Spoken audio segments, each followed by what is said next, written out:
പ്രിയപ്പെട്ട കൂട്ടുകാരെ, നിങ്ങൾക്ക് ഏവർക്കും വിൻസിൻ്റെ ഓൺലൈൻ ഫിസിക്സ് ക്ലാസ്സിലേക്ക് സ്വാഗതം.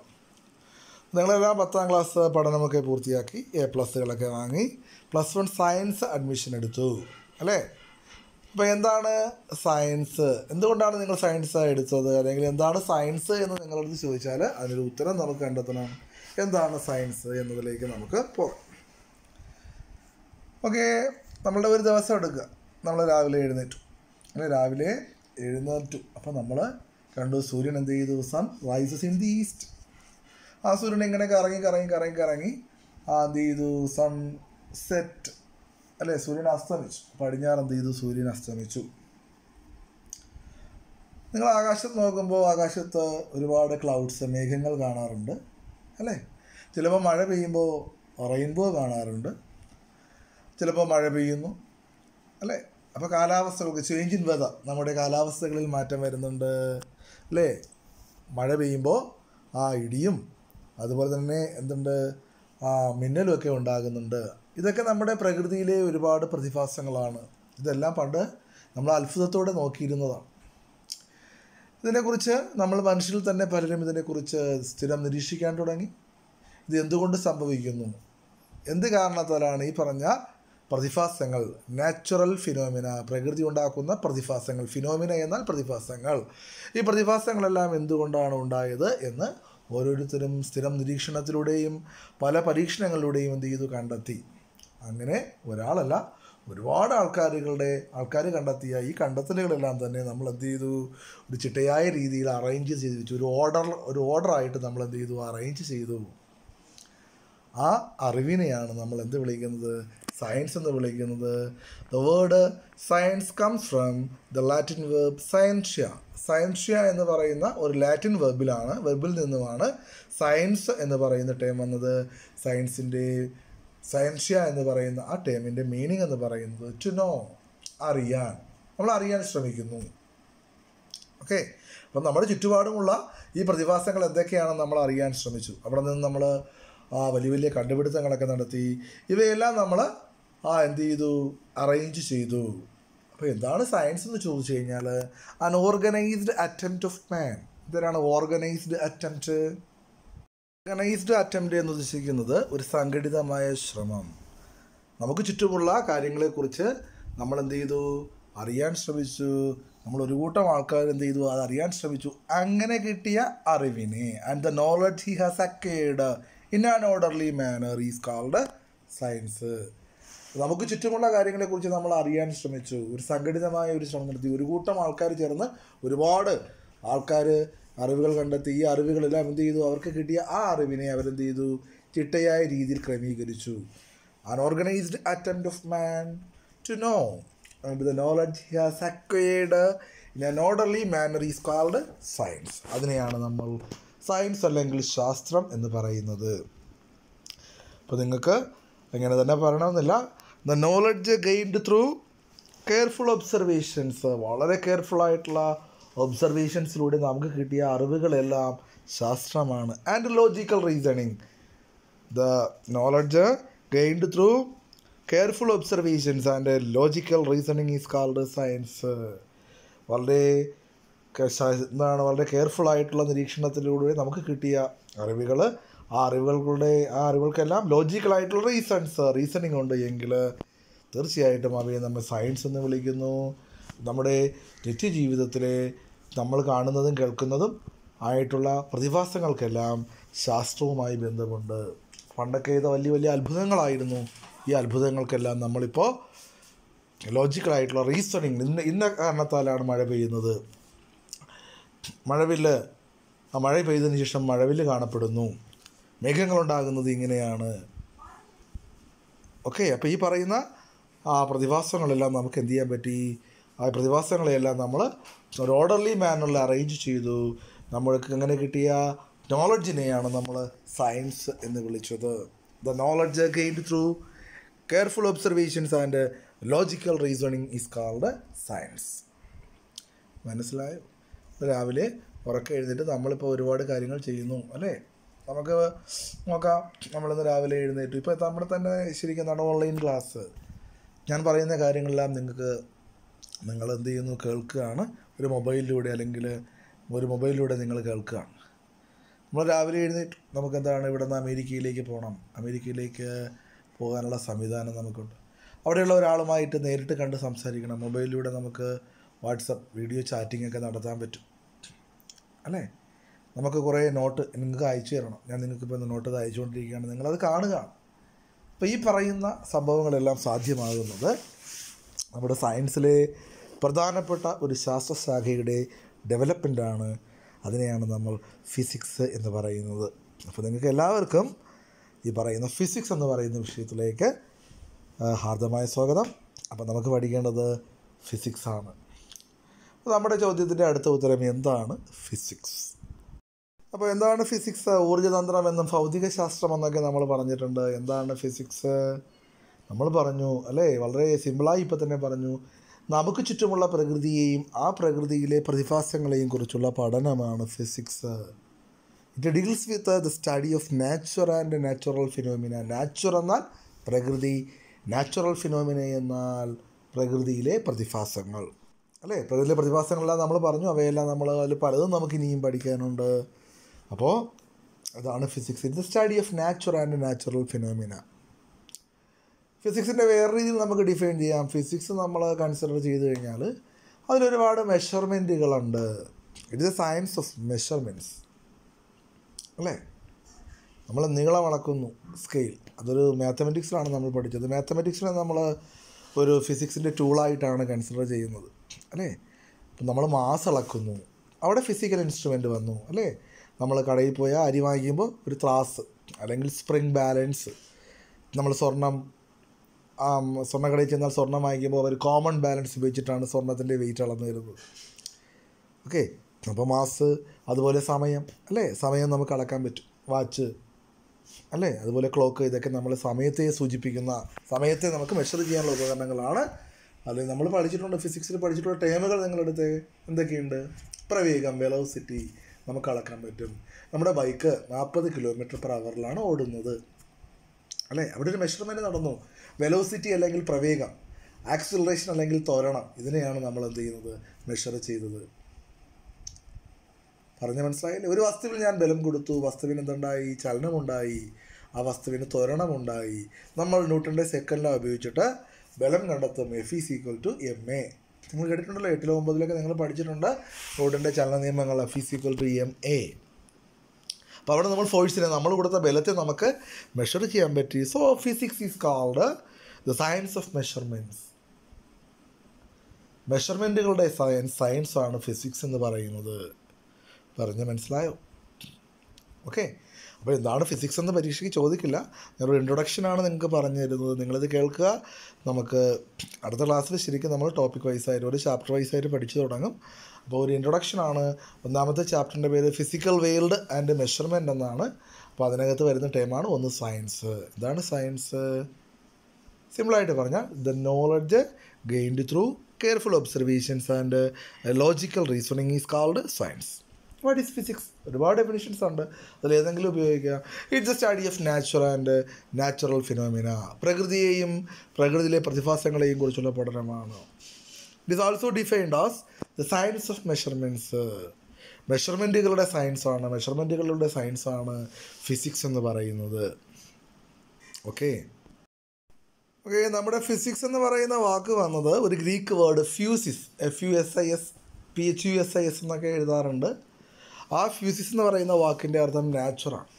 അപ്പോൾ ഞാൻ പറഞ്ഞ നിർവചനം കറക്റ്റാണ്, ഡെഫിനിഷൻ കറക്റ്റാണ്. Physics is A study of nature and natural phenomena. അങ്ങനെ അവരുടെ ലേറ്റസ്റ്റ് ആയിട്ടുള്ള കൺസെപ്റ്റ് എന്ന് പറയുന്നത്, ഈ പ്രപഞ്ചം മൊത്തം നിർമ്മിച്ചിരിക്കുന്നത്, യൂണിവേഴ്സം മൊത്തം നിർമ്മിച്ചിരിക്കുന്നത് രണ്ട് കാര്യങ്ങൾ കൊണ്ടാണ്. അതിലൊന്ന് എനർജി, രണ്ടാമത്തെ ആൾ മാറ്റർ. എനർജി നിങ്ങൾക്കറിയാം, ഊർജം. രണ്ടാമത്തെ ആൾ മാറ്റർ. മാറ്റർ മീൻസ് ദ്രവ്യം. ഈ ദ്രവ്യം എന്ന് പറയുന്ന മാറ്റർ, ഒരു പദാർത്ഥം നിർമ്മിച്ചിരിക്കുന്ന വസ്തു ഏതാണോ അതിനെയാണ് മാറ്റർ എന്ന് പറയുന്നത്. അപ്പോൾ നിങ്ങൾ ഐൻസ്റ്റീനെ കുറിച്ച് കേട്ടിട്ടുണ്ടാകും. E = mc² എന്ന് പറയുന്ന ഒരു ഇക്വേഷൻ കേട്ടിട്ടുണ്ടാകും. എന്താണ്? എനർജിയും മാറ്ററും തമ്മിലുള്ള റിലേഷൻഷിപ്പാണ്. നമുക്ക് എനർജിയെ മാറ്ററാക്കി മാറ്റാം, അതുപോലെ മാറ്ററിനെ എനർജിയാക്കി മാറ്റാം. അപ്പോൾ നമ്മൾ ഫിസിക്സിനെ ഇപ്പോൾ ഇങ്ങനെ ഡിഫൈൻ ചെയ്യാം. It's the study of energy and matter. ഊർജ്ജത്തെയും ദ്രവ്യത്തെയും കുറിച്ചുള്ള പഠനമാണ് ഊർജ്ജതന്ത്രം. That is physics. It's the study of energy and matter. Okay, അടുത്തതായിട്ട് നമുക്ക് നമ്മുടെ ഫിസിക്സിലെ ഡിഫറെൻറ്റ് ബ്രാഞ്ചുകളെ കുറിച്ച് പഠിക്കാം. എന്തൊക്കെയാണ് ഫിസിക്സിലെ ഡിഫറെൻറ്റ് ബ്രാഞ്ചുകൾ? അതിൽ ഏറ്റവും ഇമ്പോർട്ടൻ്റ് ഒന്ന് മെക്കാനിക്സ് എന്ന് പറയുന്നു. എന്താണ് mechanical physics? It deals with the study of motion of objects. വസ്തുക്കളുടെ ചലനത്തെക്കുറിച്ചാണ് മെക്കാനിക്സിൽ നമ്മൾ പഠിക്കുന്നത്. അപ്പോൾ നമുക്കറിയാം, നമ്മൾ 7, 8, 9 ക്ലാസ്സുകളിൽ പഠിച്ചിട്ടുള്ള ആ പാഠങ്ങൾ, ഫിസിക്സിലെ പാഠങ്ങളിലെല്ലാം ചലനത്തെ അടിസ്ഥാനമാക്കിയുള്ളതാണ് അല്ലേ? ന്യൂട്ടൻ്റെ ചലന നിയമങ്ങൾ നമുക്കറിയാം. അപ്പോൾ ശരിക്കും +1 ആദ്യത്തെ 4-5 ചാപ്റ്ററുകൾ പൂർണ്ണമായിട്ടും ചലനത്തെക്കുറിച്ചാണ് പഠിക്കേണ്ടത്. വ്യത്യസ്തമായിട്ടുള്ള ഒരുപാട് രീതിയിലുള്ള ചലനങ്ങളെക്കുറിച്ച് നമുക്ക് പഠിക്കാനുണ്ട്. സ്ട്രെയിറ്റ് ലൈൻ മോഷൻ അല്ലേ, നേർരേഖയിലുള്ള ചലനം, സർക്കുലാർ മോഷൻ, വർത്തുള ചലനം അല്ലേ, ഫാൻ കറങ്ങുന്നത്, റൊട്ടേഷണൽ മോഷൻ, ഓക്കെ, അതുപോലെ ഊഞ്ഞാലാടുന്നത്, ഓസിലേറ്ററി മോഷൻ, ഓക്കെ, വെള്ളത്തിലൊരു കല്ലെടുത്തുമ്പോൾ അവിടെ തരംഗങ്ങൾ, വേവുകളുണ്ടാകും, വേവ് മോഷൻ. അപ്പോൾ നമ്മുടെ +1 നമ്മൾ ഡിഫറെൻറ്റ് ടൈപ്സ് ഓഫ് മോഷൻസിനെ കുറിച്ചാണ് പഠിക്കുന്നത്. പല പല ചാപ്റ്ററുകളായിട്ട് നമ്മളതിനെ ഡിസ്കസ് ചെയ്യും. അപ്പോൾ മെക്കാനിക്സ് ഓർത്ത് വെച്ചിരിക്കുക. എന്താണ് mechanics? It deals with the study of motion of objects. രണ്ടാമതൊരു ബ്രാഞ്ച് എന്ന് പറയുന്നത് ഒപ്റ്റിക്സ് ആണ്. ഒപ്റ്റിക്സ് എന്ന് വെച്ച് കഴിഞ്ഞാൽ പ്രകാശത്തെക്കുറിച്ചുള്ള പഠനമാണ്. It deals with the study of light. പ്രകാശത്തെക്കുറിച്ചാണ് നമ്മൾ പഠിക്കുന്നത് അല്ലേ? ആ പ്രകാശത്തെക്കുറിച്ച് പഠിച്ച പാഠങ്ങൾ നിങ്ങൾക്ക് ഓർമ്മയുണ്ടാവും അല്ലേ? റിഫ്രാക്ഷൻ, അപവർത്തനം. പ്രകാശം ഒരു മാധ്യമത്തിൽ നിന്നും മറ്റൊരു മാധ്യമത്തിലേക്ക് പോകുമ്പോൾ അതിൻ്റെ സഞ്ചാരപാതയ്ക്കുണ്ടാകുന്ന വ്യതിയാനമാണ് അപവർത്തനം. റിഫ്രാക്ഷൻ നിങ്ങൾ പഠിച്ചിട്ടുണ്ട്. അതുപോലെ റിഫ്ലക്ഷൻ അല്ലേ, നമ്മൾ മുഖത്ത് കണ്ണാടി നോക്കുന്നു, കണ്ണാടി ലൈറ്റിൽ റിഫ്ലക്റ്റ് ചെയ്ത് വരും അല്ലേ? മിറർ, ലെൻസ്, ടെലസ്കോപ്പ്, മൈക്രോസ്കോപ്പ്, ഇതൊക്കെ എന്താണ്? നമ്മുടെ ഹ്യൂമൻ ഐ അല്ലേ, അതിനകത്തൊരു ലെൻസ് ഉണ്ട് അല്ലേ? നിങ്ങൾ ഈ പറയുന്ന ടോപ്പിക്കുകളൊക്കെ തന്നെ എന്താണ്? നമ്മുടെ പ്രകാശത്തെക്കുറിച്ചുള്ള പഠനമാണ്. അപ്പോൾ പ്രകാശത്തെക്കുറിച്ചുള്ള ആ പഠനത്തെ നമ്മൾ ഒപ്റ്റിക്സ് എന്നാണ് വിളിക്കുന്നത്. ഒപ്റ്റിക്സിലെ 2 പാഠങ്ങൾ നമുക്ക് പഠിക്കാനുണ്ട്. +1 +2 നമ്മൾ പഠിക്കുന്നത്. നമ്മൾ ഡിസ്കസ് ചെയ്യുന്നത് ഡിഫറെൻറ്റ് ബ്രാഞ്ചസ് ഓഫ് ഫിസിക്സിനെ കുറിച്ചാണ്. ചിലപ്പോൾ പരീക്ഷയ്ക്ക് 1 മാർക്ക് ചോദിക്കാം. പ്രകാശത്തെക്കുറിച്ചുള്ള പഠനം എന്താണ്, ഏത് ബ്രാഞ്ചാണ്? അപ്പോൾ ഒപ്റ്റിക്സ് എന്ന് എഴുതണം. ചലനത്തെക്കുറിച്ച് പഠിക്കുന്നത് മെക്കാനിക്സ് ആണ്. ഓക്കെ, അടുത്ത 3ാമത്തെ ബ്രാഞ്ച് എന്ന് പറയുന്നത് നമ്പർ 3 എന്ന് പറയുന്നത് തെർമോഡൈനാമിക്സ്. +1 2ാമത്തെ പുസ്തകത്തിൽ നമ്മൾ തെർമോഡൈനാമിക്സ് ആണ് പഠിക്കുന്നത്. നമുക്കറിയാം, നമ്മൾ പഠിച്ചിട്ടുണ്ട് അല്ലേ? ടെമ്പറേച്ചർ അല്ലേ, ടെമ്പറേച്ചർ പഠിച്ചിട്ടുണ്ടല്ലോ അല്ലേ? എന്താണ്? നമുക്ക് പനി വരുമ്പോൾ ആശുപത്രിയിൽ പോകും. അപ്പോൾ തെർമോമീറ്റർ എടുത്ത് വയ്ക്കും. തെർമോമീറ്റർ ഒരു ഫിസിക്കൽ ഇൻസ്ട്രുമെൻ്റ് ആണ്. അതുപോലെ ഹീറ്റ്. അപ്പോൾ ഹീറ്റ്, ടെമ്പറേച്ചർ, ഹീറ്റ് ഉപയോഗിച്ചിട്ട് നമുക്ക് വർക്ക് ചെയ്യാൻ പറ്റും. അതാണ് ഹീറ്റ് എൻജിൻ. ആ ഹീറ്റ് എൻജിൻ്റെ കൺവേർഷനാണ് നമ്മുടെ ബൈക്കിലും കാറിലും ഒക്കെ ഉപയോഗിക്കുന്ന പെട്രോളും ഡീസലും എൻജിനുകൾ. മനസ്സിലായോ? അപ്പോൾ അതാണ് തെർമോഡൈനാമിക്സ്. നമ്മുടെ വീട്ടിലെല്ലാം ഫ്രിഡ്ജുണ്ട്. അതിന് വേറൊരു പേര് റെഫ്രിജറേറ്റർ എന്നാണ്. ഈ റെഫ്രിജറേറ്റർ പ്രവർത്തിക്കുന്നത് ഈ തെർമോഡൈനാമിക്സിനെ അടിസ്ഥാനമാക്കിയാണ്. മനസ്സിലായോ? ഇപ്പോൾ thermodynamics deals with the study of heat, work, temperature, ഇതിനെക്കുറിച്ചൊക്കെയാണ് പഠിക്കുന്നത്. ഇനി 8, 9, 10 നമ്മൾ പഠിച്ചിട്ടുള്ള ഒരു പ്രധാനപ്പെട്ട ബ്രാഞ്ചാണ് electricity and magnetism. Electromagnetism അല്ലെങ്കിൽ ഇലക്ട്രോ ഡൈനാമിക്സ് എന്നാണ് വിളിക്കുന്നത്. It deals with the study of electricity. ചാർജുകളെക്കുറിച്ചുള്ള പഠനം. Positive charge, negative charge. ഈ ചാർജ് ഫ്ലോ ചെയ്യുമ്പോൾ കറണ്ട് ഉണ്ടാകും അല്ലേ? നമ്മൾ പഠിച്ചു, ഓം നിയമമൊക്കെ നമ്മൾ പഠിച്ചിട്ടുണ്ട്. ഇതൊക്കെ ഇലക്ട്രിസിറ്റിയിൽ വരുന്നതാണ്. അതുപോലെ കാന്തം, മാഗ്നറ്റുകൾ അല്ലേ? ചാർജ് മൂവ് ചെയ്യുമ്പോൾ അതിന് ചുറ്റും ഒരു കാന്തിക മണ്ഡലം ഉണ്ടാകുന്നു. Moving charges produces magnetism. പ്രകാശം എന്ന് പറയുന്നത് ഒരു വൈദ്യുത കാന്തിക തരംഗമാണ്. നിങ്ങൾ പഠിച്ചിട്ടുണ്ട് 10ാം ക്ലാസ്സിൽ ഇലക്ട്രോ മാഗ്നറ്റിക് വേവ്. അപ്പോൾ ഇലക്ട്രിസിറ്റിയും അതുപോലെ തന്നെ മാഗ്നറ്റിസവും ഇലക്ട്രോ മാഗ്നറ്റിക് വേവുകളൊക്കെ ഫിസിക്സിലെ പ്രധാനപ്പെട്ട പഠനവുമായി ബന്ധപ്പെട്ടിരിക്കുന്നു. അവയെ റെപ്രസെൻറ്റ് ചെയ്യുന്ന ഫിസിക്സിൻ്റെ പേരാണ് ഇലക്ട്രോ മാഗ്നറ്റിസം അല്ലെങ്കിൽ ഇലക്ട്രോ ഡൈനാമിക്സ്. ഇനിയും ഒരുപാട് ബ്രാഞ്ചുകളുണ്ട്. അപ്പോൾ പരീക്ഷയ്ക്ക് ചോദിച്ചിട്ടുള്ള പ്രധാനപ്പെട്ട 5 ബ്രാഞ്ചുകളാണ് ഞാൻ നിങ്ങളെ പരിചയപ്പെടുന്നത്. അവസാനത്തെ നമ്പർ 5 നമ്മൾ പഠിക്കുന്നത് quantum mechanics. Quantum value means ഒരു ഡിസ്ക്രീറ്റ്, ഒരു മിനിമം വാല്യൂ എന്നാണ്, ഒരു ചെറിയ വിലയാണ് അല്ലേ. It deals with the mechanical behaviour of sub microscopic particles like atoms and nucleus അല്ലേ. നമ്മുടെ ആറ്റത്തിനകത്ത് പ്രോട്ടോണുകളും ന്യൂട്രോണുകളും ഉണ്ട്. അവയിൽ തമ്മിൽ പിടിച്ചിടുന്ന വലിയ ബലമുണ്ട്. ഓക്കെ, ആ ആറ്റത്തിന് ഊർജ്ജം കിട്ടുമ്പോൾ, ഇലക്ട്രോൺ ഊർജ്ജം കിട്ടുമ്പോൾ അത് ഹയർ എനർജി സ്റ്റേറ്റിലേക്ക് പോകുന്നുണ്ട്. ഈ പറഞ്ഞ കാര്യങ്ങളൊക്കെ നമ്മൾ പഠിച്ചിട്ടുള്ളതാണ്. അതുപോലെ ന്യൂക്ലിയസ് ആറ്റത്തിനകത്താണ് ന്യൂക്ലിയസ് കാണപ്പെടുന്നത്. അല്ല, ന്യൂക്ലിയസിൻ്റെ ആറ്റത്തിൻ്റെ ഡിഫറെൻറ്റ് മോഡലുകളൊക്കെ നിങ്ങൾ പഠിച്ചിട്ടുണ്ട്. ഇതൊക്കെ ക്വാണ്ടം മെക്കാനിക്സ് എന്ന് പറയുന്ന ഫിസിക്സിൻ്റെ ബ്രാഞ്ചിലാണ് വരുന്നത്. It deals with the study of microscopic particles okay like atoms, nucleus etcetera. ഇതാണ് നമ്മുടെ ഫിസിക്സിലെ ഡിഫറെൻറ്റ് ബ്രാഞ്ചസ് എന്ന് പറയുന്നത്. ഓക്കെ, നമ്മുടെ ഫിസിക്സിലെ ഒന്നാമത്തെ ചാപ്റ്ററിൻ്റെ പേര് ഫിസിക്കൽ വേൾഡ് ആൻഡ് മെഷർമെൻറ്റ്സ് എന്നാണ്. അതിൽ ഫിസിക്കൽ വേൾഡ് നമ്മൾ ഏകദേശം എക്സാം പോയിൻ്റ് ഓഫ് വ്യൂവിൽ ഇപ്പോൾ പറഞ്ഞു. എന്താണ് സയൻസ്, എന്താണ് physics, what are the different branches in physics. പരീക്ഷയ്ക്ക് ചോദിക്കുന്ന ഒരു ചെറിയ ക്വസ്റ്റ്യൻ കൂടിയുണ്ട് ഫിസിക്കൽ വേൾഡിൽ. What are the fundamental forces in nature. ഈ പ്രകൃതിയിലെ അടിസ്ഥാന ബലങ്ങൾ ഏതൊക്കെയാണ്? നിങ്ങൾക്കറിയാമോ ഈ പ്രകൃതിയിലെ അടിസ്ഥാന ബലങ്ങൾ ഏതൊക്കെയാണ് എന്ന്? അപ്പോൾ അതെന്താണ് എന്ന് നമുക്ക് ഡിസ്കസ് ചെയ്യാം. അങ്ങനെ ഡിസ്കസ് ചെയ്യുമ്പോൾ ശരിക്കും നമ്മുടെ ഫസ്റ്റ് ചാപ്റ്ററിൻ്റെ അകത്തുള്ള ഒരു ഇൻട്രൊഡക്ഷനാണ്, അതോടെ അവസാനിക്കും. അടുത്ത ഡിസ്കസ് ചെയ്യുന്ന topic what are the fundamental forces in nature. പ്രധാനമായിട്ടും 4 ഫണ്ടമെൻ്റൽ ഫോഴ്സസുകളാണ് നമ്മുടെ നാച്ചറിലുള്ളത്. അവയെ ഞാനൊരു ചാർട്ടായിട്ടാണ് ഇവിടെ ഡിസ്കസ് ചെയ്യാൻ പോകുന്നത്. അതിൽ ഒന്നാമത്തെ ഫോഴ്സ് നിങ്ങൾക്ക് ഏവർക്കും പരിചിതമാണ്, ഗ്രാവിറ്റേഷണൽ ഫോഴ്സാണ്.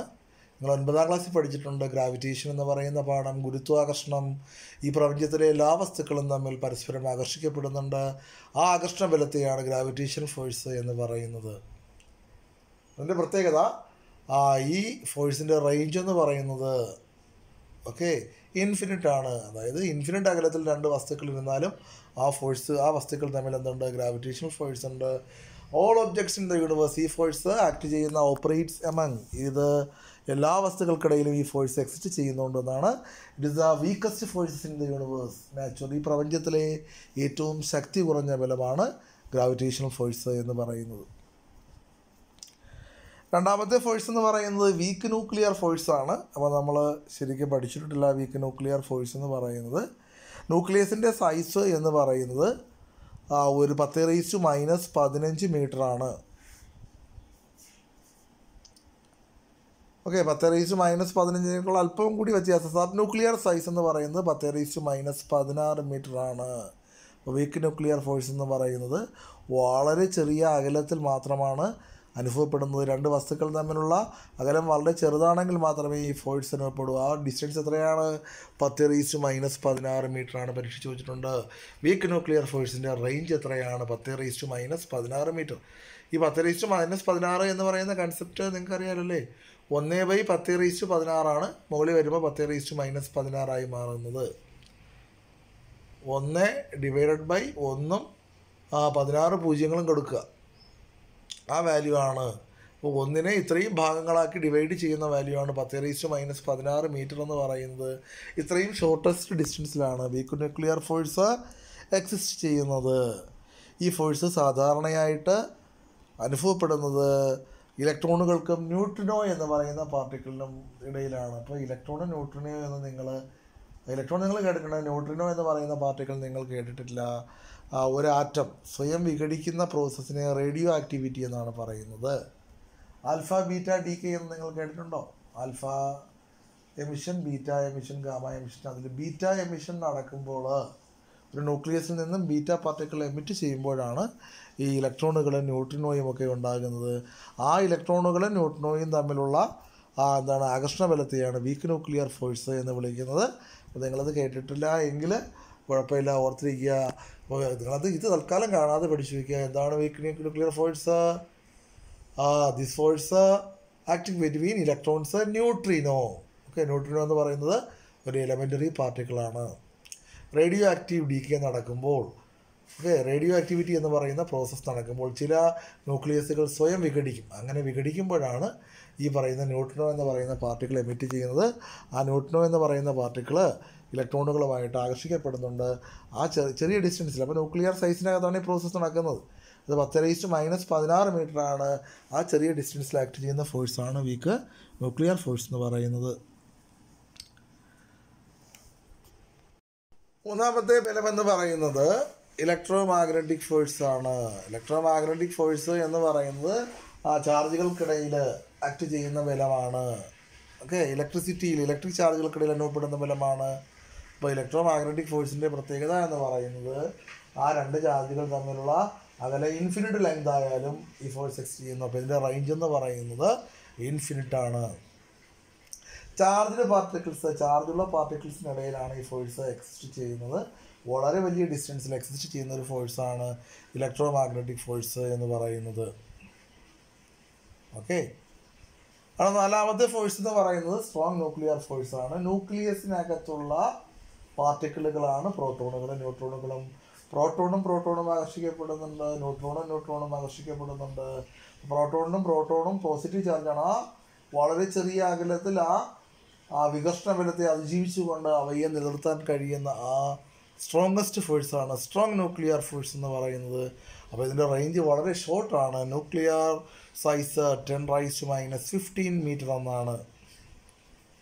ഓക്കെ, ന്യൂക്ലിയോൺസിനിടയിലാണ് ഈ ഫോഴ്സ് എക്സ്റ്റ് ചെയ്യുന്നത്. ആരാണ് ന്യൂക്ലിയോൺസ്? പ്രോട്ടോണുകൾക്കും ന്യൂട്രോണുകൾക്കും ഇടയിലുള്ള ആകർഷണ ബലമാണ് ശരിക്കും സ്ട്രോങ് ന്യൂക്ലിയർ ഫോഴ്സ് എന്ന് പറയുന്നത്. അത് ഇമ്പോർട്ടൻ്റ് ആണ്. ഈ യൂണിവേഴ്സിലെ ഏറ്റവും സ്ട്രോങ്ങസ്റ്റ് ഇൻ്ററാക്ഷൻ, ഏറ്റവും ശക്തി കൂടിയ ബലം എന്ന് പറയുന്നത് വീക്ക് ന്യൂക്ലിയർ ഫോഴ്സാണ്. ഓക്കെ, അപ്പം നമുക്കിതിനെ കൺക്ലൂഡ് ചെയ്യാം. ഒന്നുകൂടി നോക്കുക, നമ്മുടെ ചാർട്ടിലേക്ക് വരാം. നമ്മുടെ ചാർട്ടിൽ പ്രധാനമായിട്ടും 4 ഭാഗങ്ങളാണുള്ളത്. ഒന്ന് നമ്മുടെ ഫോഴ്സിൻ്റെ പേര്, അതിന് മറ്റ് ഫോഴ്സുകളുമായിട്ടുള്ള സ്ട്രെങ്ത്, എത്ര കൂടുതലാണ് എത്ര കുറവ്. അടുത്തത് റേഞ്ച്. നാലാമത്തെ ആൾ ഓപ്പറേറ്റ്സ് എമംഗ്, ഏത് വസ്തുക്കൾക്കിടയിലാണ്, ഏത് പാർട്ടിക്കിൾസിനിടയിലാണ് ഈ ഫോഴ്സ് ഓപ്പറേറ്റ് ചെയ്യുന്നത്, എഫക്റ്റീവ് ആവുന്നത്. ഒന്നാമത്തെ ഫോഴ്സ് ഗ്രാവിറ്റേഷണൽ ഫോഴ്സാണ്. അതിൻ്റെ സ്ട്രെങ്ത് എന്ന് പറയുന്നത് സ്ട്രോങ് ന്യൂക്ലിയർ ഫോഴ്സാണ് നമ്മൾ ബേസാക്കി എടുത്തിരിക്കുന്നത്. അത് 1 അതിനേക്കാൾ 10⁻39 മടങ്ങ് കൂടുതലാണ്. ദാറ്റ് മീൻസ് അത്രയും കുറവാണ് എന്നാണ്. It is A weakest force in the universe. അതിൻ്റെ റേഞ്ച് എന്ന് പറയുന്നത് ഇൻഫിനിറ്റ് ആണ്. രണ്ട് വസ്തുക്കൾ തമ്മിൽ ഇൻഫിനിറ്റ് അകലത്തിലിരുന്നാലും ഈ ഫോഴ്സ് എക്സിസ്റ്റ് ചെയ്യുന്നുണ്ട്. These force operates among all the particles in the universe. ഈ പ്രപഞ്ചത്തിലെ എല്ലാ വസ്തുക്കൾക്കിടയിലും ഈ ഫോഴ്സ് ഓപ്പറേറ്റ് ചെയ്യുന്നുണ്ട്. രണ്ടാമത്തെ ഫോഴ്സ് വീക്ക് ന്യൂക്ലിയർ ഫോഴ്സാണ്. അതിൻ്റെ റിലേറ്റീവ് സ്ട്രെങ്ത് എന്ന് പറയുന്നത് 10⁻⁻13 വളരെ ഷോർട്ട് റേഞ്ചാണ്, വെരി ഷോർട്ടാണ്. ആ റേഞ്ചിൻ്റെ വാല്യൂ പഠിച്ചിരിക്കണം. 10⁻⁻16 മീറ്ററാണ്. പ്രധാനമായിട്ടും ഈ ഫോഴ്സ് എക്സിസ്റ്റ് ചെയ്യുന്നത് റേഡിയോ ആക്ടിവിറ്റി നടക്കുമ്പോഴാണ്. റേഡിയോ ആക്ടിവിറ്റി അല്ലെങ്കിൽ ബീറ്റ ഡീകേ എന്ന് പറയും. ബീറ്റ ഡീകേ നടക്കുമ്പോൾ ഉണ്ടാകുന്ന ഇലക്ട്രോണുകളും അതുപോലെ ന്യൂട്രിനോ എന്ന് പറയുന്ന പാർട്ടിക്കിൾസിനും ഇടയിലാണ് ഈ ഫോഴ്സ് ഓപ്പറേറ്റ് ചെയ്യപ്പെടുന്നത്. മൂന്നാമത്തെ ഫോഴ്സ് എന്ന് പറയുന്നത് ഇലക്ട്രോ മാഗ്നറ്റിക് ഫോഴ്സാണ്. ഇലക്ട്രോ മാഗ്നറ്റിക് ഫോഴ്സിൻ്റെ സ്ട്രെങ്ത് ന്യൂക്ലിയർ ഫോഴ്സുമായിട്ട് കമ്പയർ ചെയ്യുമ്പോൾ 10⁻⁻2 അതിൻ്റെ റേഞ്ച് എന്ന് പറയുന്നത് ഇൻഫിനിറ്റ് ആണ്. ഇൻഫിനിറ്റ് റേഞ്ചിലും ഈ ഫോഴ്സ്, രണ്ട് പാർട്ടിക്കിൾ തമ്മിലുള്ള അകലം ഇൻഫിനിറ്റി ആയാലും ഈ ഫോഴ്സ് എക്സിസ്റ്റ് ചെയ്യുന്നുണ്ട്. ചാർജ്ഡ് പാർട്ടിക്കിൾസിനിടയിലാണ് ഈ ഫോഴ്സ് ഉണ്ടാകുന്നത്. പോസിറ്റീവ് ചാർജുകൾ അല്ലെങ്കിൽ നെഗറ്റീവ് ചാർജുകൾ, ചാർജുള്ള വസ്തുക്കൾക്കിടയിൽ എക്സിസ്റ്റ് ചെയ്യുന്ന ഫോഴ്സാണ് ഇലക്ട്രോ മാഗ്നറ്റിക് ഫോഴ്സ്. നാലാമത്തെ ഫോഴ്സാണ് ഈ പ്രപഞ്ചത്തിലെ ഏറ്റവും ശക്തി കൂടിയ ബലം, the strongest interaction in the universe. Okay, the strongest attraction ഏതാണത്? Strong nuclear force. അതിനെയാണ് നമ്മൾ ബേസിക് ഫണ്ടമെൻ്റൽ വാല്യൂ ആയിട്ട് 1 എന്ന് എടുത്തിരിക്കുന്നത്. അതിൻ്റെ റേഞ്ച് വളരെ ചെറുതാണ്. ന്യൂക്ലിയസിൻ്റെ സൈസാണ് 10⁻⁻15 മീറ്റർ എന്നാണ് പറയുന്നത്. അതിനെ 1 ഫെംറ്റോമീറ്റർ എന്നാണ് വിളിക്കുന്നത്. അപ്പോൾ ന്യൂക്ലിയസിനകത്തുള്ള പ്രോട്ടോണുകളും അല്ലെങ്കിൽ പ്രോട്ടോണുകളും ന്യൂട്രോണുകളും തമ്മിലുള്ള ആകർഷണ ബലമാണ് സ്ട്രോങ് ന്യൂക്ലിയർ ഫോഴ്സ് എന്ന് വിളിക്കുന്നത്.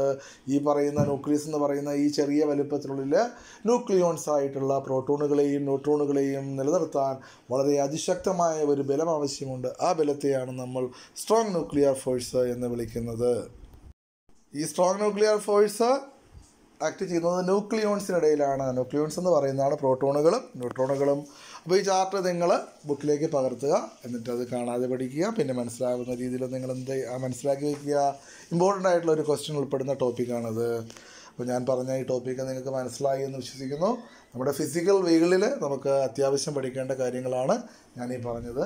നിങ്ങളിത് ശ്രദ്ധാപൂർവ്വം കേൾക്കുക. ഒരു തവണയോ 2 തവണയോ കേൾക്കുക. നിങ്ങൾക്ക് എന്തെങ്കിലും ഡൗട്ട് ഉണ്ടെങ്കിൽ അക്കാര്യം വാട്സപ്പിലൂടെ അറിയിക്കുക, അല്ലെങ്കിൽ നേരിട്ട് വിളിച്ച് ചോദിക്കുക. തീർച്ചയായിട്ടും ഈ സംശയം നിങ്ങൾക്ക് പറഞ്ഞു തരുന്നതായിരിക്കും. അപ്പോൾ നമ്മുടെ മീഡിയം എന്ന് പറയുന്നത് ഇംഗ്ലീഷ് മീഡിയമാണ്. അപ്പോൾ കുറച്ച് മലയാളവും ഇംഗ്ലീഷിൻ്റെയും ഒരു വിഷയമുണ്ട്. അപ്പോൾ ഇതിൽ എവിടെയെങ്കിലും ഞാൻ കൂടുതലായിട്ട് ഇംഗ്ലീഷ് ഉപയോഗിച്ചിട്ടുണ്ട്, നിങ്ങൾക്ക് മനസ്സിലാവാത്ത ഭാഗങ്ങളുണ്ടെങ്കിൽ നിങ്ങൾ ചോദിക്കുക, തീർച്ചയായിട്ടും ഞാൻ പറഞ്ഞു തരും. ഓക്കെ, അപ്പോൾ നിങ്ങൾക്ക് എല്ലാവർക്കും നല്ലൊരു ദിവസം ആശംസിച്ചുകൊണ്ട് തൽക്കാലം നമ്മുടെ ഇന്നത്തെ ക്ലാസ് ഇവിടെ അവസാനിക്കുകയാണ്. Okay, by.